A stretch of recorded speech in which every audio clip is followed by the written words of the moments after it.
Hello students, मैं सर्वेश कुमार वैश्य एक बार पुनः NIC ऑनलाइन क्लासेज में आपका स्वागत करता हूं। लास्ट वीडियो में पढ़ा था द फॉर्म्स ऑफ वर्ब। आज हम पढ़ेंगे टेंस, जो कि बहुत ही इम्पोर्टेंट है इंग्लिश ग्रामर के लिए। यदि हम कुछ भी इंग्लिश ग्रामर के अंतर्गत या इंग्लिश सब्जेक्ट को ही यदि हम पढ़ते हैं या उसमें कुछ रचना करना चाहते हैं, कुछ भी लिखना चाहते हैं, तो हमें पहले टेंसेज को जानना होगा कि ये जो भी सेंटेंस है, जो भी वाक्य है, वो किस टेंस के अंतर्गत व्यक्त होता है। तो हमें उससे इन सब को जानने के लिए हमें पहले टेंस जानना होगा। टेंस कहते किसे हैं? टेंस को काल या समय कहते हैं। जो टेंस से हमें काल का पता चलता है, समय का पता चलता है। इस तरह से देख भी लें आप, टेंस को क्या कहते हैं? काल, या कह सकते हैं समय। अर्थात है टेंस से हमें ये पता चलता है कि कौन सा समय चल रहा है, कौन सा काल चल रहा है। तो देखें, टेंस को मुख्य रूप से 3 भागों में बांटा जाता है। कौन कौन से हैं? Number 1 present tense, number 2 past tense, number 3 future tense. तो इस तरह से आपने देखा कि प्रेजेंट टेंस अर्थात वर्तमान काल, पास्ट टेंस अर्थात भूतकाल, फ्यूचर टेंस अर्थात भविष्यकाल। तो अगर निश्चित रूप अगर देखा जाए तो प्रेजेंट और पास्ट जो कि एक निश्चित रूप है, फ्यूचर भविष्य है। भविष्य कभी निश्चित नहीं होता, कब क्या होता है ये नहीं पता। लेकिन प्रेजेंट में जो है वो आपके सामने घटित हो रहा है। पास्ट में जो है वो हो चुका है, तो निश्चित रूप से जो हो चुका है वो तो निश्चित है ही। लेकिन जो वर्तमान में हो रहा है वो भी एक निश्चित ही है। लेकिन फ्यूचर यदि देखें तो वो कोई निश्चित नहीं होता, अनिश्चित ही होता है, केवल कल्पना की जा सकती है। तो यहाँ पर आपने देखा कि ये टेंस के रूप जो हैं ये 3 हैं। इन्हें 3 रूपों में बांटा गया है, 3 भागों में बांटा गया है: प्रेजेंट टेंस, पास्ट टेंस और फ्यूचर टेंस। अगर यहीं पर देखें तो प्रेजेंट टेंस की 4 काइंड्स होती हैं। कितनी होती हैं? 4, 1 2 3 एंड 4। 1 2 3 एंड 4 मतलब क्या है? 1 जो है वो इंडेफिनिट है। इंडेफिनिट क्या होता है? अनिश्चित रूप से, अनिश्चित कि ये कार्य करता है। ठीक है। कॉन्टीन्यूअस में क्या होता है? रहा, रही, रहे आदि शब्द आते हैं। इसी तरह से परफेक्ट क्या होता है? परफेक्ट में आप देखते हैं कि इसमें इसके अंतर्गत चुका है, चुकी है, चुके हैं ये, या आप यह भी इसकी पहचान के अंतर्गत ये भी आप देख सकते हैं, इनमें वाक्य के अंत में आ है, ई है, ए है आता है। इसी तरह से परफेक्ट कॉन्टीन्यूअस, इसमें समय भी दिया रहता है कि कब से क्या कार्य हो रहा है। मतलब है लगातार जो कॉन्टिन्यूटी किसी समय के अनुसार दर्शाई जाती है वो परफेक्ट कॉन्टीन्यूअस के अंतर्गत आता है। इसी तरह से यदि पास्ट टेंस में देखें, इसी का दूसरा रूप जो है प्रेजेंट का सेकंड रूप, मतलब टेंस का दूसरा भाग जो है पास्ट टेंस, इसमें भी ठीक उसी तरह से जिस तरह से प्रेजेंट टेंस में आपने देखा कि 4 काइंड्स होती हैं, उसी तरह से इसमें भी 4 काइंड्स होती हैं, 4 काइंड्स होती हैं। पहली है इंडेफिनिट, दूसरी है कॉन्टीन्यूअस, तीसरी है परफेक्ट और चौथी है परफेक्ट कॉन्टीन्यूअस। तो ये पास्ट में है। अच्छा, प्रेजेंट की पहचान क्या होती है? ठीक है, हूँ, ठीक है, हूँ, है, ठीक है। लेकिन पास्ट की क्या होती है? पास्ट की था, थी, थे, और फ्यूचर की होती है गा, गी, गे। तो जिस तरह से प्रेजेंट और पास्ट की काइंड्स 4 होती हैं, उसी तरह से फ्यूचर की भी 4 काइंड्स होती हैं। तो अगर देखा जाए तो क्या हो जाता है, 3 = 4 बराबर 12। तो आपने देखा टोटल काइंड्स कितनी हैं, 12 हैं। तो इस तरह से ये 12 काइंड्स हैं, इनको हम 1 बाई 1 करके धीरे धीरे अच्छी तरह से इनका अध्ययन करेंगे कि किस में कौन सा रूल लागू होता है, किस तरह से कौन से टेंस में इसे कैसे बनाया जाता है, ये हमें ध्यान से देखना है। तो यहाँ पर हम देखें प्रेजेंट इंडेफिनिट टेंस, जो कि हमारा पहला टेंस है, पहली काइंड्स है। उसमें देखें सिंपल रूप से अगर पहचान इसकी देखें तो क्या होती है, पहचान सिंपल रूप से देखें क्या होती है, ता है, ती है, ते हैं, ता हूँ, ते हो। अब कहेंगे ये मतलब क्या है, तो कहने का मतलब ये है कि हमेशा जब भी हिंदी का वाक्य कोई लिखा होता है तो हमें पहचान कहाँ से मिलती है, वाक्य के अंत से या कहें क्रिया से। तो जब हम देखते हैं कि वाक्य के अंत में ता है, ती है, ते हैं, ता हूँ या ते हो आदि शब्द आते हैं, तो वो सेंटेंस प्रेजेंट इंडेफिनिट का कहलाता है। यहाँ पर हम देखें ज़रा रूल्स के अंतर्गत कुछ। सिंपल प्रेजेंट का प्रयोग हैबिचुअल मतलब आदत, हैबिचुअल मतलब आदत को प्रकट करना। रेगुलर मतलब रेगुलरिटी अर्थात नियमितता, लगातार कार्य करने की भावना को। और रिपीटेड एक्शन, या फिर कहते हैं अभी रिपीटेड बताया, बार बार पुनरावृत्ति जहाँ पर होती है किसी कार्य की, उसको व्यक्त करने के लिए ही इनका प्रेजेंट इंडेफिनिट टेंस का प्रयोग होता है।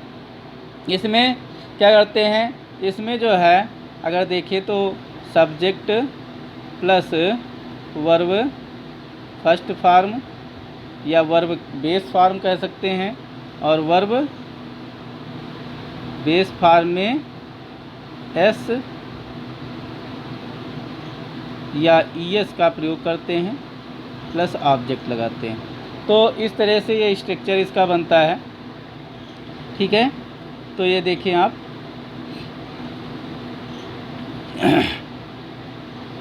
यहाँ पर देखें कि एग्जाम्पल्स के अंतर्गत Mohan goes to school at 8 AM। Mohan goes to school at 8 AM। अब यहाँ पर कहा मोहन स्कूल जाता है, टू स्कूल 8 AM, तो मोहन 8 बजे स्कूल जाता है, 8 बजे सुबह स्कूल जाता है। तो 8 बजे मतलब सुबह स्कूल जाता है, तो मतलब स्कूल जाने का कार्य क्या हो रहा है, प्रतिदिन का कार्य हो रहा है, नियमित कार्य हो रहा है, और जहाँ पर नियमितता आ जाती है वो प्रेजेंट टेंस हो जाता है।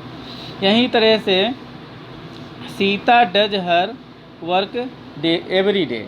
अब यहाँ पर क्या है, सीता जो है वो क्या कर रही है, वो कार्य करती है अपना प्रतिदिन। तो प्रतिदिन भी जो है रेगुलरिटी को दर्शाता है। इसी तरह से third example is I always go to the temple in the morning.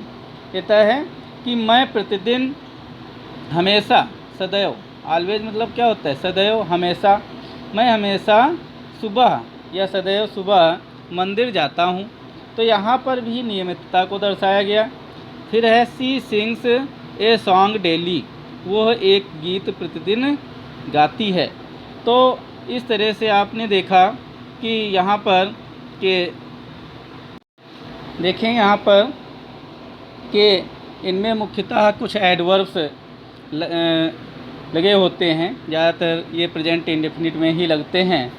तो यहाँ पर देखें कौन कौन से एडवर्ब्स दिए गए हैं।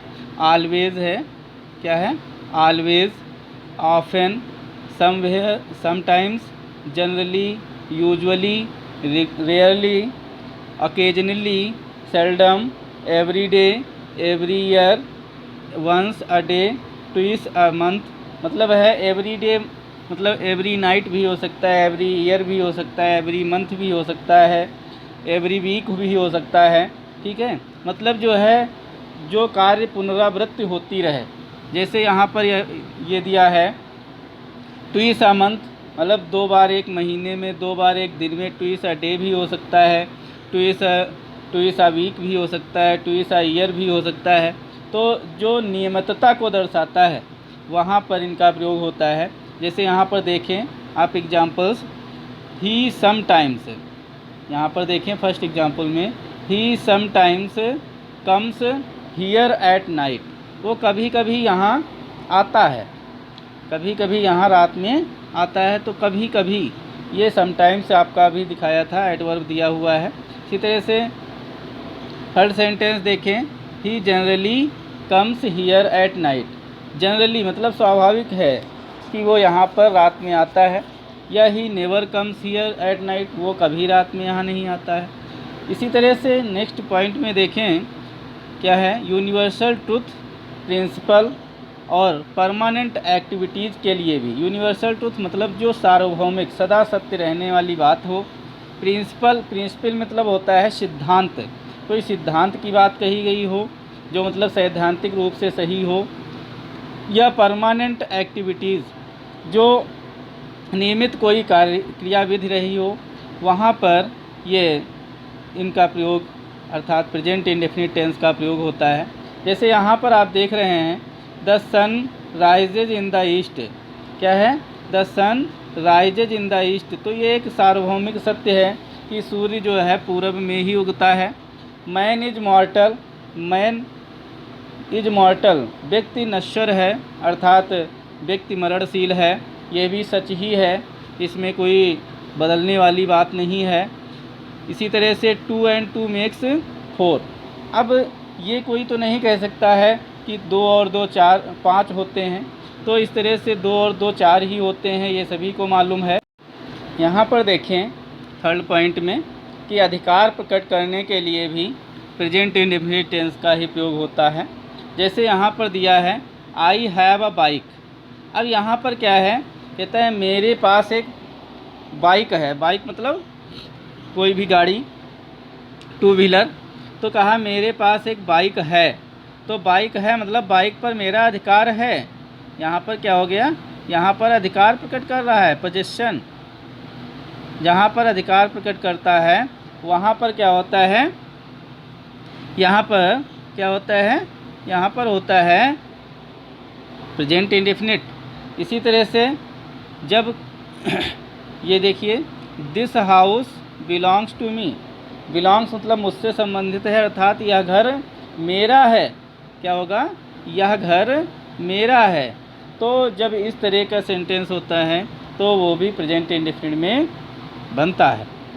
तो यहाँ पर देखें नेक्स्ट पॉइंट में मेंटल एक्टिविटी, इमोशन व फीलिंग्स को व्यक्त करने के लिए भी प्रेजेंट इंडेफिनिट का ही प्रयोग होता है। जैसे दिया है यहाँ पर देखें के नहीं को, ठीक है, इसको सही कर लेना आप। तो जैसे वी बिलीव इन गॉड, हम ईश्वर में विश्वास करते हैं। तो ये एक मानसिक हमारी भावना है, इमोशन है, मेंटलिटी है। तो ये या कह सकते हैं भावना है। तो यहाँ पर क्या करते हैं, हम गॉड में, ईश्वर में विश्वास रखते हैं। सी ट्रस्ट इन हिम, वो उसमें विश्वास करता है या वो इसमें विश्वास करती है। I consider that she is a good singer, कहता है कि मैं ये मानता हूँ, समझता हूँ दैट कि सी इज़ ए गुड सिंगर, वो एक अच्छी सिंगर है, गायिका है। तो ये चीज़ें जो हैं ये भावना को दर्शा रही हैं, मानसिक स्थिति को दर्शा रही हैं, इमोशंस को दर्शा रही हैं। तो यहाँ पर क्या है, यहाँ पर ये प्रेजेंट इंडेफिनिट टेंस का इसी तरह लिए प्रयोग हुआ है। या फिर हम देखते हैं कि कुछ सेंटेंस इस तरह के भी होते हैं जो प्रतीत ऐसा होते हैं कि ये फ्यूचर टेंस के हैं, लेकिन जब उन्हें हम ट्रांसलेट करते हैं तो प्रेजेंट इंडेफिनिट में ही प्रयोग होते हैं। जैसे आप रूल नंबर 5 को देखें, दिया है सुनियोजित भावी कार्यक्रमों का सुनियोजित भावी कार्यक्रमों या क्रियाकलापों को व्यक्त करने के लिए भी प्रयोग किया जाता है। तो कैसे इसका यदि हिंदी में अर्थ देखें तो जैसे ये सेंटेंस दिया he goes to Delhi next month, तो यहाँ पर यदि हिंदी में देखें तो हिंदी में क्या कहेंगे वह अगले महीने दिल्ली जाएगा। जाता है नहीं कहेंगे, वो कहेंगे यही कि वह अगले महीने दिल्ली जाएगा। लेकिन जब हम बनाते हैं तो प्रेजेंट इंडेफिनिट में ही बनाते हैं। क्या कहते हैं, he goes to Delhi next month. इसी तरह से second point is the college reopens in July. College जो है बंद हुआ, इसके बाद कब खुलेगा, जुलाई में खुलेगा। जैसे का एक रूटीन है कि जुलाई में ही खुलता है। तो इस तरह से आपने देखा कि भावी, सुनियोजित भावी, पहले से नियोजित, सुनियोजित मतलब पहले से ही जो एक कार्यक्रम बना लिया गया हो कि इस समय ये कार्य किया जाएगा, तो उसे भी हम प्रेजेंट टेंस में ही बनाते हैं, क्योंकि वो कार्यक्रम वर्तमान में ही बन गया है, कार्य आगे होगा ऐसा माना जाता है। इसलिए यहाँ पर भी प्रेजेंट इंडेफिनिट टेंस में ही इसको बनाया जाएगा। नेक्स्ट पॉइंट देखें 6 में, जब वाक्य जो है इफ़, अनलेस या व्हेन से प्रारंभ होता है। इसमें आप आगे कंडीशनल सेंटेंसेज में भी इन्हें पढ़ेंगे, उसमें आपको दिखाया जाएगा कि जब कोई शर्त प्रकट होती है, प्रतीत होती है, तो वहाँ पर सेंटेंस को इफ़ क्लॉज से, इफ़ या अनलेस से स्टार्ट करते हैं, और इफ़ वाली क्लास जो है वो प्रेजेंट टेंस में बनती है, और जबकि दूसरी क्लास जो है वो फ्यूचर टेंस में बनती है। तो यहाँ पर देखें कि जब वाक्य इफ़, अनलेस या व्हेन से प्रारंभ हो तो उसमें सिंपल प्रेजेंट व दूसरी मेन क्लास जो होती है उसमें फ्यूचर टेंस का प्रयोग होता है। अब यहाँ पर देखें कि किस तरह से ये सेंटेंस बनते हैं। तो यहाँ पर देखें कि दिया है इफ़ यू कम हियर, यदि तुम यहाँ आओगे। इसमें यदि अर्थ देखें तो यही होगा, दोनों में गागी गे लगेगा। यदि तुम यहाँ आओगे तो मैं तुम्हें एक पुस्तक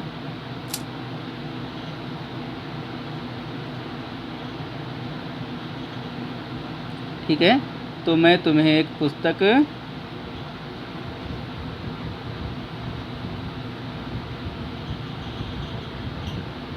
दूंगा। ठीक है, इस तरह से आपने देखा, ये इस तरह से इसमें निकल के आता है। दोनों फ्यूचर में निकल के आते हैं, लेकिन बनते जो हैं वो एक प्रेजेंट में और एक फ्यूचर में बनता है। इसी तरह से दूसरा सेंटेंस भी आप देखें, व्हेन द बेल रिंग्स, जब घंटी बजती है, जब घंटी बजेगी, आई शैल लीव द क्लास, तो मैं क्लास छोड़ दूंगा। वैसे अगर सिंपल देखें तो क्या निकल के आया, व्हेन, जब घंटी बजती है। अगर सिंपल रूप में देखें तो क्या कहेंगे, जब घंटी बजती है, लेकिन नहीं, ये गलत होगा क्योंकि ये दोनों क्लासेज एक में जुड़ी हुई हैं। तो क्या कहेंगे, जब घंटी बजेगी तो मैं क्लास छोड़ दूंगा। तो इसका ये आपने देखा। संक्षिप्त रूप में हम और भी देख लें इसको एक बार, पूरे प्रेजेंट इंडेफिनिट टेंस का हम संक्षिप्त रूप में डिस्कस कर लें तो हमें अच्छी तरह से समझ में आ जाएगा। जैसे कि आपने पहचान देख ही ली है कि यदि सेंटेंस के लास्ट में ता है, ती है, ते हैं आदि आते हैं तो वो प्रेजेंट इंडेफिनिट टेंस कहलाते हैं। यहाँ पर देखें, शार्ट रूप में हम देख लेते हैं। यदि अफर्मेटिव, जिसे हम पॉजिटिव भी कहते हैं, ये दिखें, अफर्मेटिव या जिसे हम पॉजिटिव भी कहते हैं, वहाँ पर क्या होता है, उसका अगर फार्मूला देखें तो सिंपल रूप में क्या होता है, प्लूरल सब्जेक्ट यदि है, प्लूरल सब्जेक्ट क्या होता है, जैसे आई है, वी है, यू है, दे है, या कोई एक से अधिक नाउन। ठीक है, तो इस तरह से जो प्लूरल सब्जेक्ट होते हैं उनके साथ वर्ब फर्स्ट फॉर्म का प्रयोग होता है। आप वर्ब फॉर्म में पढ़ भी चुके हैं, फर्स्ट फॉर्म या बेस फॉर्म जिसे कहते हैं। उसके बाद ऑब्जेक्ट का प्रयोग करते हैं। फिर यदि सिंगुलर सब्जेक्ट है, सिंगुलर सब्जेक्ट आप देखते हैं क्या होता है, सिंगुलर सब्जेक्ट होता है ही है, सी है, इट है, या कोई भी सिंगुलर नाउन होता है उसे हम सिंगुलर सब्जेक्ट कहते हैं। सिंगुलर नाउन जैसे कोई नाम दिया है, कोई वस्तु स्थान है, तो वहाँ पर सिंगुलर सब्जेक्ट होता है। उसमें क्या करते हैं, वर्ब फर्स्ट फॉर्म में यस यस, या फिर आप कह सकते हैं वर्ब फिफ्थ रूप जो होता है, तो वहाँ पर क्या होता था, वर्ब में यस या यस लगाया जाता था। उसको भी वर्ब फॉर्म के अंतर्गत पढ़े हैं आपने। तो यहाँ पर देखें तो वहाँ पर क्या करते हैं, singular subject plus verb first form में यस या यस प्लस ऑब्जेक्ट लगाते हैं। कुछ अदर वर्ड्स हों तो अलग लगाते हैं। यहाँ पर देखें आप एग्जाम्पल्स के अंतर्गत, जैसे दिया है मोहन प्लेज क्रिकेट। अब मोहन देखिए सिंगुलर है, मोहन अकेला है इसलिए सिंगुलर है, तो क्या हो गया, Mohan pledge cricket, Mohan cricket खेलता है। इसी तरह से यहाँ पर आप देख भी ले सकते हैं, Mohan cricket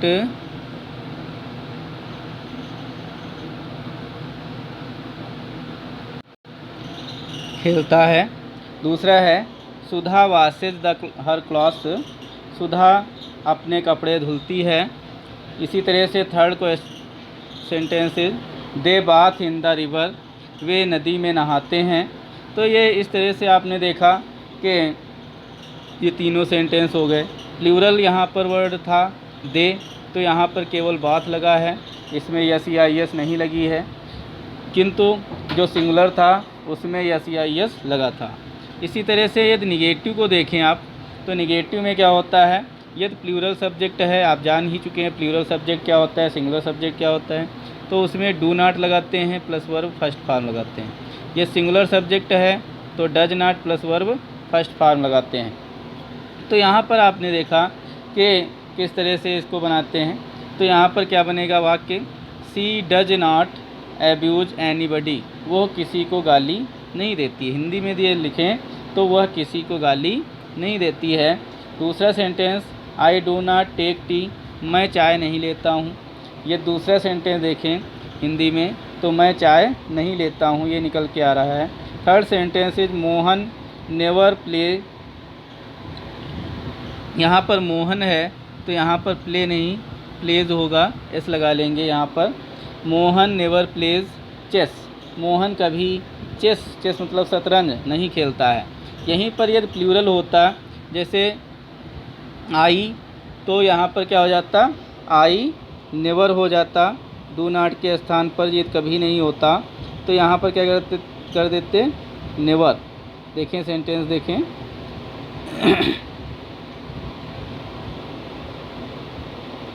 I never take tea, मैं कभी चाय नहीं लेता हूँ। ठीक है, तो इस तरह से आपने देखा ये सेंटेंस बन गए। इसमें देखें यदि कोई इंट्रोगेटिव सेंटेंस हो तो उसमें कैसे, जब कोई वाक्य हिंदी में क्या से प्रारंभ होता है, ये फर्स्ट टाइप इंट्रोगेटिव होते हैं, तो उसमें क्या करते हैं, डू या डज को प्रारंभ में लिखते हैं, जैसा कि यहाँ पर देख रहे हैं आप, और फिर सब्जेक्ट लगाते हैं। उसके बाद यदि इंट्रोगेटिव सेंटेंस निगेटिव है तो सब्जेक्ट के तुरंत बाद नॉट लगा देते हैं, फिर verb first form plus object.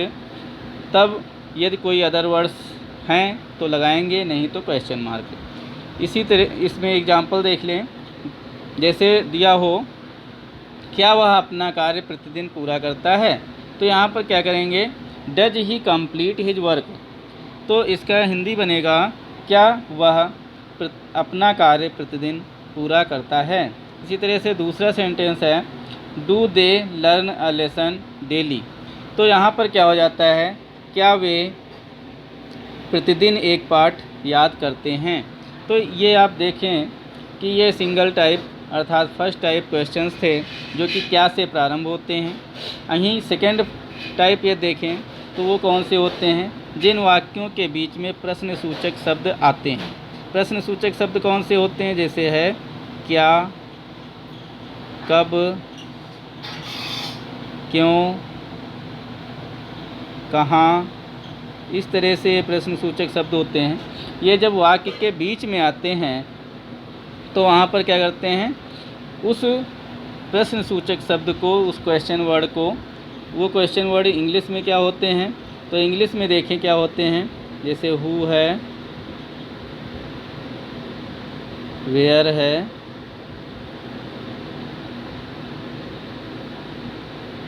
Y है। इस तरह से आप देखेंगे कि वाई है, हाउ है, व्हेन है, वेयर है, विच है, तो हाउ है, ये सब क्वेश्चन वर्ड हैं। तो इनको सबसे प्रारंभ में लिखते हैं और सबसे प्रारंभ में लिख करके फिर डू या डज, जैसा सब्जेक्ट हो सिंगुलर हो तो डज, प्लूरल हो तो डू का प्रयोग करते हैं। फिर सब्जेक्ट, उसके बाद यदि सेंटेंस निगेटिव हो तो नॉट का प्रयोग करते हैं। फिर वर्ब फर्स्ट फॉर्म, फिर कोई अदर वर्ड्स, उसके बाद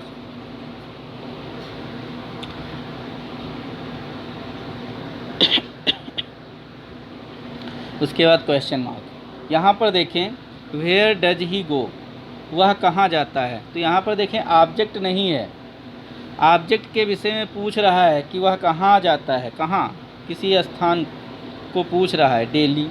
तो यहाँ पर है, यहाँ पर ऑब्जेक्ट नहीं है तो इसलिए ऑब्जेक्ट नहीं लगा। इसी तरह से second sentence is why do they go there, वे वहाँ क्यों जाते हैं। तो वे वहाँ क्यों, क्यों बीच में आया, वे वहाँ क्यों जाते हैं। तो यहाँ पर आपने देखा क्यों बीच में आया है, इसलिए वाई प्रारंभ में लिखा गया। फिर है हु कंप्लीट्स योर वर्क, तुम्हारा कार्य कौन पूरा करता है। तो यहाँ पर कौन जब आता है तो यहाँ पर डू डज का प्रयोग नहीं होता है, बल्कि क्या होता है, who plus verb first form में एस या एस लगता है। इसी तरह से यदि निगेटिव सेंटेंस है जो कि दिया है who does not take tea, तो यहाँ पर जब ऐसा होता है, जब निगेटिव सेंटेंस होता है तो does not plus verb first form का प्रयोग होता है। तो इस तरह से आपने देखा कि प्रेजेंट इंडेफिनिट टेंस में कैसे सेंटेंसेज बनते हैं, उनकी पहचान क्या होती है, उनका स्ट्रक्चर क्या बनता है। तो इसको ध्यान दें और हम लास्ट में फिर यही आप सभी से गुजारिश करेंगे कि आप सभी घर पे ही रहें, आरोग्य सेतु ऐप को डाउनलोड करें, अपने को सुरक्षित रखें, दुर्घटना से बचें। और थैंक्स फॉर वाचिंग वीडियो। हाँ, यदि आपको इसे अच्छी तरह से समझना है तो आप इस चैनल को, जो कि एक लिंक SK एग्ज़ाम स्टडी के नाम से चल रहा है, इसको सब्सक्राइब करें और लाइक तथा कमेंट करें। एक बार पुनः धन्यवाद।